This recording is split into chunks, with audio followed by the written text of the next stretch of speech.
Oh my gosh, you guys, I just recorded my whole thing and went back to edit it and realized that it only recorded the first 10 minutes.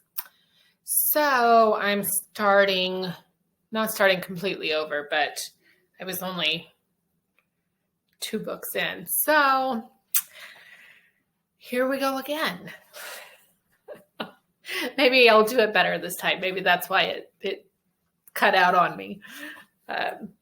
Said you need another try. That's the way I'll look at it. Okay, so book number 3 was In a Holidaze by Christina Lauren. And this one I tried to get last Christmas, and I think it was so popular that I was on such a waiting list that it was going to be a while. So, and I don't remember if I stayed on the waiting list and just kept hitting, pushing it out further, or if I took it off and then got back on the list again later in the year. But regardless, I did a Christmas in August read, apparently. So, but it was a lot of fun. It kind of had a Groundhog Day situation where she, it reminded me of, I can't think of what movie it is, but it was on Hallmark, or it used to be on Hallmark, and it seems like I've watched it somewhere else recently, but like in the last year or two, it was on another channel. But where all the parents are all friends and they get together like once a year or whatever. And then was it Christmas under the Christmas table or something, I think is the movie. Anyway, this is, but that didn't have the Groundhog Day scenario. But how it's similar is that all these friends get together each Christmas at this cabin or house or whatever, and they all have kids, and so they all have done it for so long that they grow up together. And this gal, our main character, she goes to the cabin with her family, has this whole weekend of events and whatnot, and you see that play out once, and then something happens, and I think she like hits her head or something, and boom, she wakes back up on the airplane heading to the cabin to have their holiday weekend. And it plays out again and again, and she tries to switch things up to see, if I do this different, will I have a different outcome, and whatnot. And so it's just, it's a fun story, and enough of it changes that it doesn't feel repetitive. And she has a crush on this other, the son of another couple. Does that make sense? Her parents' friends is this other couple, and they have a son that's a little older than her. And they're not young. I mean, I want to say she's like 21 or 22, and he's like 24 or something. So they're not kids. But so you kind of see that build and grow and whatnot as well. But yeah, it was a fun, I felt it was kind of Hallmarky, but not so cheesy as some of the Hallmark ones. But it was a fun book, and especially I think it'd be fun around Christmas time. So if you can get your hands on it, then maybe try to get on the waiting list now if there's still a waiting list.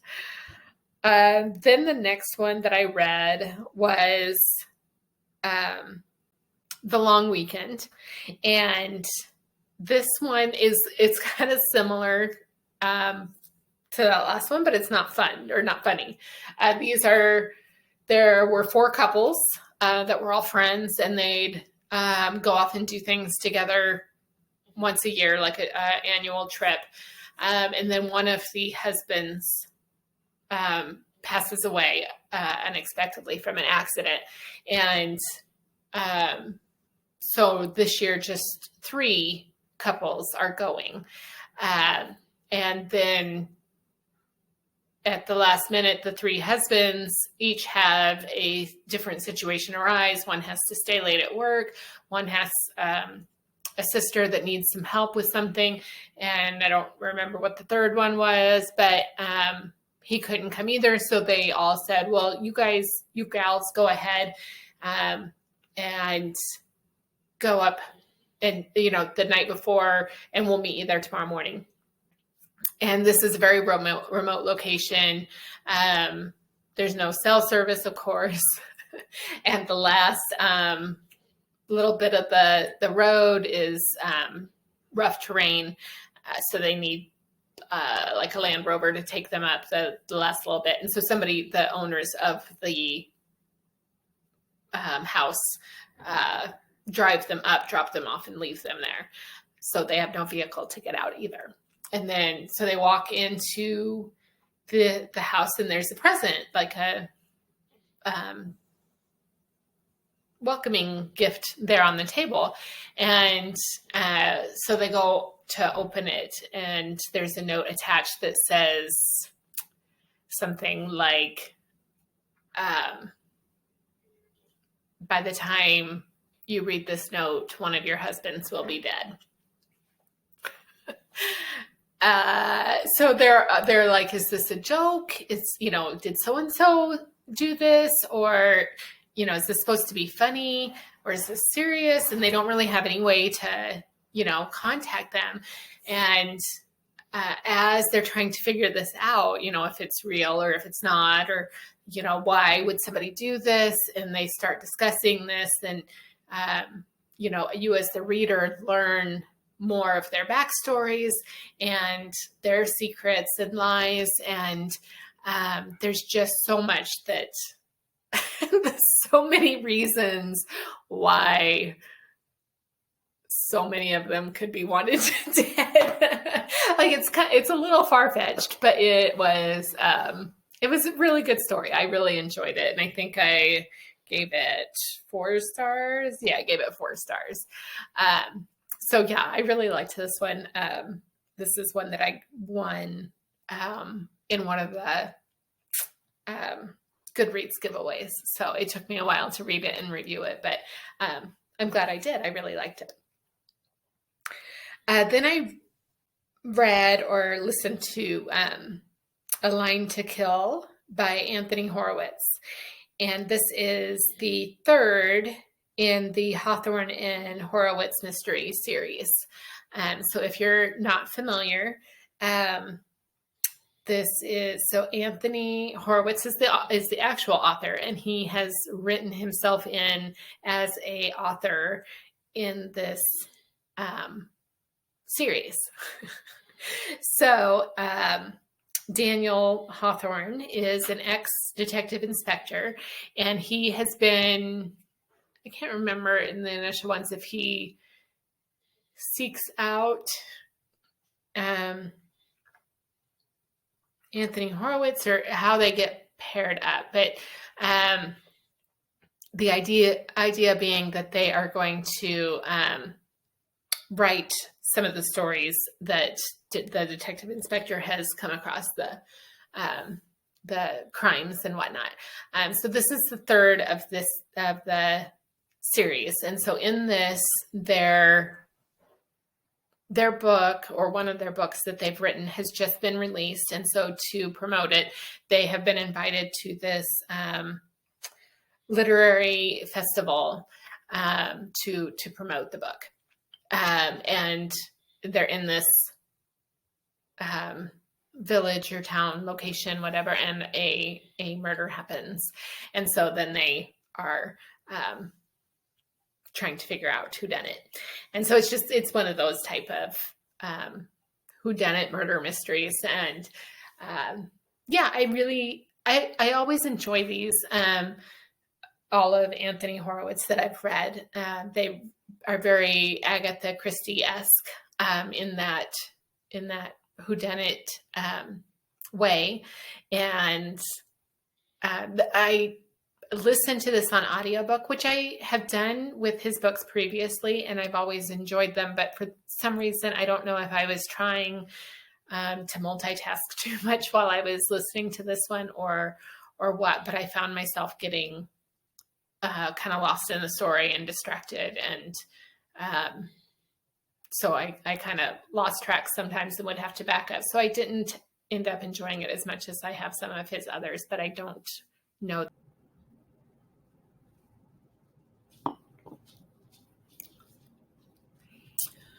Oh my gosh, you guys. It did it again. So I don't know why my internet keeps, I think it's my internet keeps cutting out and then it stops recording. So I've moved locations, so I'm closer to the router. And if I don't get them done this time, you're not going to see the rest of them because I'm giving up.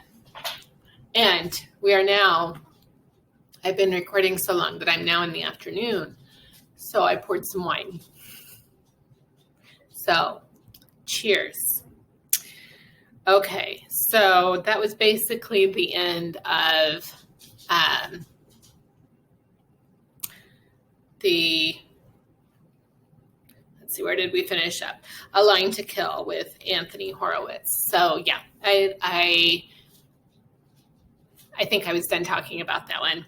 And I gave it 3 stars if I didn't say that.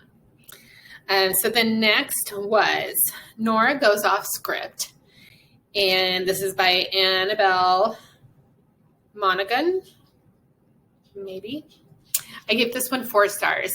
And I think this is one that I got from NetGalley. And I really enjoyed it. It was kind of supposed to, I felt like it was going to be kind of a rom-com love story-esque story, but it, I don't know, I felt like there was more character development than you get with some of them, and I just really enjoyed it. So Nora is I don't know if she's a script writer or if she writes books and then sells them to become movies, but her normal type is like romance, like for Hallmark Channel. I think they call it Romance Channel on in the book. But her she's recently divorced. Her husband was kind of a idea guy. Like he didn't want to work for anybody. He just he's like, I'm going to start this new company, or I'm going to come up with this new plan, and I'm going to get investors to, pay for everything. And all of his plans always fell through. And so she supported the family through writing these stories. But he didn't consider it a real job or whatnot. So he was just kind of a crappy husband. So she got divorced, and they had 2 young kids. So she's now a single mother, and she writes the story of their, I think it's fictional, but it's based on basically their story. And so then it becomes a big seller and a big movie. So the movie comes to her house somehow, like there's a building behind her house that has to do with the storyline, and so they come to her to film the movie.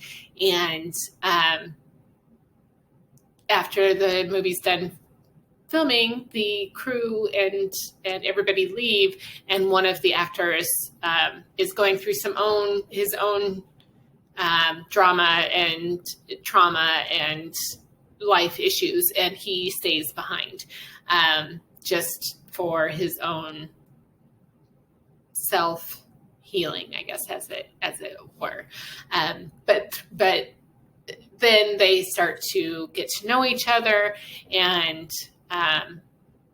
there's some banter there, and it's kind of a fun, fun banter back and forth, and development, character development, and I don't know. I really kind of liked this one, so I gave it 4 stars, and yeah, I think you should pick it up. Then I read Erotic Stories for Punjabi Widows, and I give this one 5 stars. I really liked this one. Let's see. Nikki is of Indian descent, and she lives in London, and she's a very modern London type of gal. Her parents are a little more traditional, but apparently there's this area in London where it's very traditional Indian people, and I don't even think they speak English. Because it's just, they're very secluded in their own community. But she finds herself in this area for something else, and runs across a jobs board or whatnot, and finds a posting for creative writing.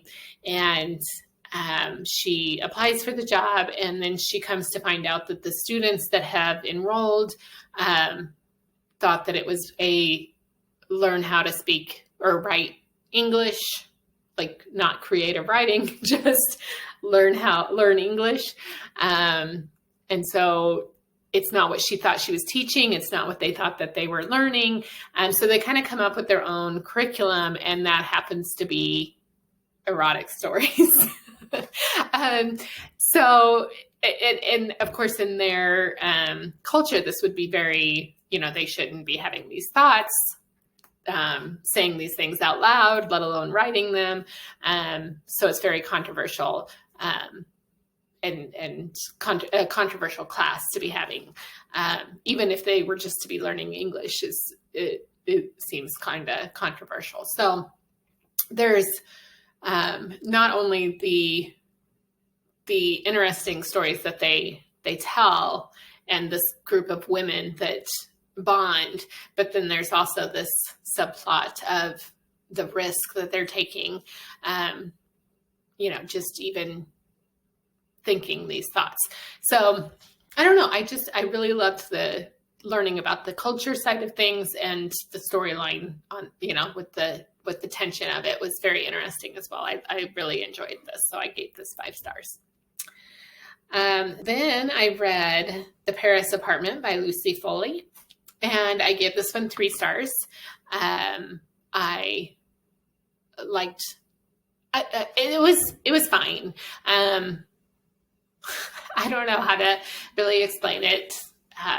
It didn't seem to draw me in. I guess that's why I didn't care for it as much, but I can't really tell you why. The plot was good. The story was good. The writing was good, but nothing was really spectacular, I guess. So it didn't really pull me in. So in this one, our main character has called her brother or texted him or something and said, hey, sorry, dogs. And so she said, I'm going to come visit you. And he's like, all right, fine. I'll be here when you get here. And she shows up at his apartment, and he's not there. And she, waits for a while. Like, did he just run somewhere? Or, and then she, I think, gets into the apartment and finds that his phone's there, his wallet's there. Like, where would he go without this? And he's kind of disappeared. So she's, sorry, trying to figure out where he's gone. And so she starts talking to all the other tenants in the building. And as she does so, she finds out that none of them are who they say they are. And then things just kind of get darker and darker from there. So yeah, it's good. It just, I don't know. I didn't feel very, very into it, I guess. After that, I read The Test by Sylvain Nuevel. I'm not sure if that's how you say that, but it'll be up here on the screen. And this one is a very short read. This is only 108 pages, so I can't tell you too much about it, but I really loved it and encourage you to read it. Basically, it's set a little bit in the future. There's a family from Iran that is in Britain, and they're applying for their citizenship. And apparently only the father has to pass the test for the whole family to become citizens. And so he goes in to take the test, and something happens that kind of changes everything. And then while that drama is playing out, we also get a behind the scenes plot line that also is introduced. And that's the one, like the front one is really exciting, but the behind the scenes one is the one that makes you think. So I thought this was brilliant. I loved it. So then I read Any Man by Amber Tamblyn. And this one I gave 4 stars. And it might even been more like 3.5. I don't know. I really liked the idea of it and the premise of it. It's not a very long one either. 288 pages, I guess. But in this one, well, it starts out, and here and there throughout the book too, there's a little bit of like prose or poetry that just I didn't really get. And I like I like some poetry and whatnot, and I like I don't know, it just, for some, I didn't care for this, I guess. So in this, there is sexual assault against, or rape against men.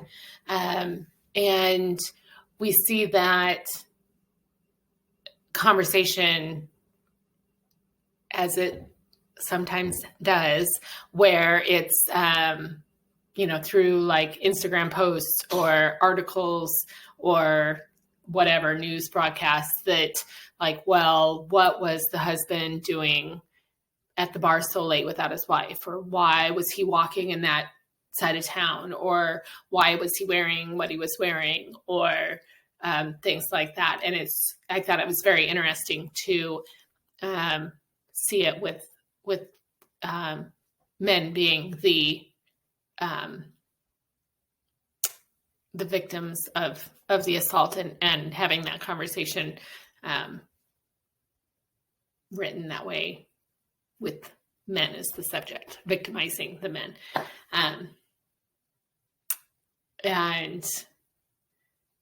But I just, between the prose and then not, like, I just felt like there was so much more that could have been done with this. Like, I felt like, yes, it was a great topic, and it was kind of pushing,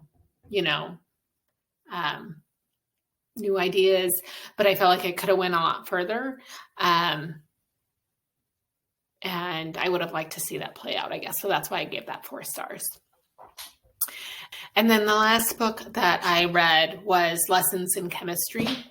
And I gave this one also 4 stars. I really enjoyed this. I don't know, somewhere along the line, I, for some reason, thought that this was like another rom-com type of romance type of esque book, but it really isn't. I mean, there's love in it, but it's not the point of the story at all. So this is Elizabeth Zott is a chemist, and she it's 1950s, and she's worked really hard to get where she's at anyway, just being a woman in science, and her career is everything to her, and so she really has no plans of falling in love, having kids, doing the whole 1950s housewife thing. But she does end up falling in love, but she keeps it at bay, and won't marry him because she doesn't want her work to be associated. He's a scientist as well. So she doesn't want credit to be given to him for her work, or think that, she's riding on his coattails or all of that. So she wants to maintain her name and her independence and things like that. But a third of the way through the book, things change with their circumstances. But at that time, also like 4 additional characters are added into the storyline, and they really add a whole lot more to the plot, whether it be there's a lot of comedy and humor in it. There's a lot of questioning of why can't we do this? Why can't you do that? There's a minister or priest or whatnot that gets involved in the storyline too. So there's the religious aspect of it. There's just a lot to it that is very, very interesting and really expands on the whole storyline. But I really liked it and gave it 4 stars. So that is my August wrap up finally, after I don't know how many attempts to get this recorded. So thank you so much for sticking it out with me, and I will see you next time.